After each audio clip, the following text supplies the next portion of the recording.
Okay, so you will have seen my previous blog of today of the age of Aries Judaism, age of Pisces Christianity. Now we're on the way to the age of Aquarius.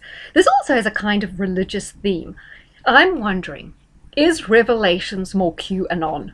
Now, remember, in the wake of the January the 6th protests at the Capitol buildings, people were talking about how the Q thing had strong parallels with Operation Trust, which was a psyop going on in the Bolshevik Revolution. And what they were doing, they were telling the patriots, the royalists, the loyalists to Russia, don't worry, everything's fine. There's a secret group in the military that are fighting for us, and we're winning. So don't worry what you're seeing, what you're hearing. Don't worry about what's going on around you. It's all under control. And what it was is to make people go to sleep, not worry, therefore not take action.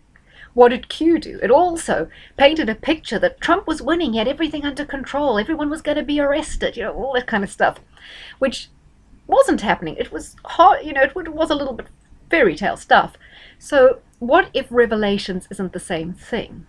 So I believe from what I'm hearing recently that Revelations only became more popular in terms of the discourse, the religious discourse, about 120 years ago. Before that wasn't really talked about.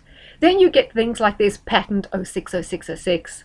You get people talking about the chip, which is so close to Mark of the Beast. And there's a lot of things that are going on, and people are thinking, wow, that's all in Revelations, right? Therefore, maybe this whole end of the world thing is inevitable. So what's it doing?